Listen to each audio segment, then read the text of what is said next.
What started as a perfect Halloween romance turned into a nightmare of betrayal when one drunken confession exposed a web of lies, secret affairs, and a disturbing high school pact.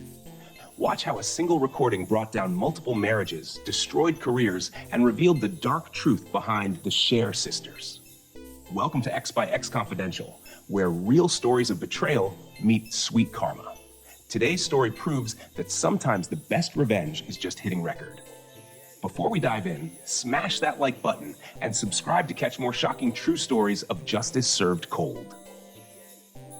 My fiance's secret life destroyed our engagement. You know what's funny? I used to love Halloween. Now it just reminds me of how blind love can make you. 2021, I'm at this party, wearing this stupid doctor costume when I see her. Sasha. She was dressed as a nurse. And man, the irony of that still gets me. When she walked up with that confident smile and said, "Need a nurse?" I was done for. 3 days later, we had our first date. Coffee turned into dinner. Dinner turned into walking downtown until 2 a.m. She told me everything about herself, or so I thought. Marketing exec, dreams of traveling, best friend named Taylor since high school. I ate it all up. Looking back, the red flags were screaming at me. Those weekly girls' nights at Taylor's? Yeah, not so innocent. The way she'd flip her phone face down whenever I walked by? Should have known. But love makes you stupid, right? 6 months in, we moved in together. Got this nice 2-bedroom downtown. She insisted on having that second bedroom as her private office. Now I know why. It was her space to coordinate with them. Taylor and her husband Mike entered our lives around month 4. The way they'd all interact. Man, I was an idiot. The inside jokes, the lingering touches, those meaningful looks they'd share. Then came Christmas 2022. I proposed at her favorite Italian spot, ring hidden in the tiramisu. She cried, said yes, jumped into my arms. When we called Taylor and Mike to tell them, their lack of enthusiasm makes so much sense now. The engagement party, that's where my whole world crumbled. We're all at our place, champagne flowing, and Taylor's getting drunker by the minute. She corners me in the kitchen, swaying on her feet. "You're so lucky to have Sasha," she slurs, grabbing my arm. "She's experienced, like that time with me and Mike." Her eyes go wide, realizing what she just said. I've never seen Sasha move so fast, practically materializing to drag Taylor away. But you can't unring that bell. Next morning, I confront Sasha. "Just one drunk night before you," she claims. But right then, I swear the universe has a sick sense of humor. Mike texts her. "We need to talk about last night." I drive straight to Mike's office. Poor idiot, cracks like an egg. It wasn't just once. Started before his wedding to Taylor, kept going right up until May 2022. 7 months into my relationship with Sasha. But Taylor, she spills everything. "We made a pact in high school," she tells me, pouring wine like we're having a casual chat. Share everything, every guy, every experience.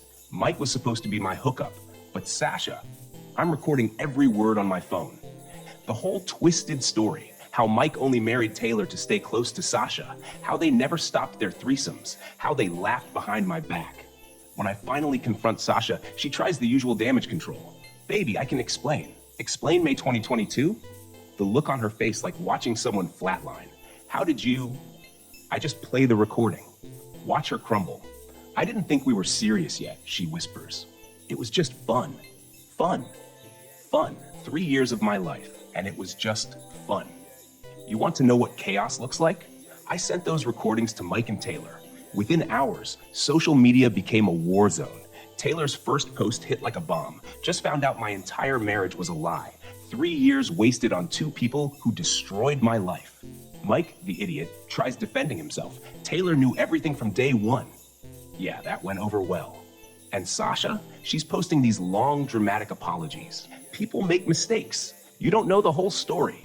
But oh, we did, especially after her sister dropped the bomb about the abortion. See, turns out Sasha was pregnant with Mike's baby 5 months into our relationship, making me use protection while letting him, well, you get it. Taylor helped her hide it. Some best friend, right? Their whole world imploded. Taylor's lawyer served Mike divorce papers so fast his head spun. Sasha's fancy marketing job? Gone the minute HR saw those social posts. Mike's law firm put him on leave. Even their families turned on them. The group chats leaked. God, the things they said about me. how they laughed about it, called it their little arrangement. Those screenshots spread through our town like wildfire. But here's the kicker. Sasha's parents had this trust fund set up for her. Gone. Mike's family won't even speak to him. Taylor, her family rallied around her, helped her take Mike for everything he was worth in the divorce. Fast forward 6 months. Taylor took Mike for $1.2 million in the divorce after their chat logs revealed his hidden assets. Sasha couldn't handle the fallout, ran off to Seattle. Her job offers kept disappearing after background checks. I got an email from her a year later. "I'm in therapy now," she writes. "I've changed. I've grown." Then admits to even more affairs I hadn't known about, deleted without responding. Taylor, she's actually thriving. Used that divorce money to start her own real estate firm. Started dating women exclusively, says she's never been happier. Even wrote this blog about toxic friendships that went viral. 2 years later, I met Emma at an accounting conference. When I told her everything up front, she just held my hand and listened. We got married last month. Small ceremony, carefully checked guest list. Mike's back, living with his parents, lost his law license. Tried crawling back to Sasha, but she rejected him publicly. Guess she didn't need him anymore without Taylor in the picture. Sasha? She's had 3 failed relationships in Seattle. Still tries to contact me through fake accounts. Her therapist says it all stems from childhood trauma. But at some point, you have to own your choices, right? Last week, our security cameras caught Sasha driving by our new house. Some people never learn. But me? I learned plenty. Like they say, sometimes you have to go through hell to appreciate heaven. That's how one recording exposed the Share sisters and brought karma full circle. What would you have done differently? Let us know in the comments below. Don't forget to subscribe and hit that bell. You won't want to miss our next story of perfect revenge. Stay vigilant out there.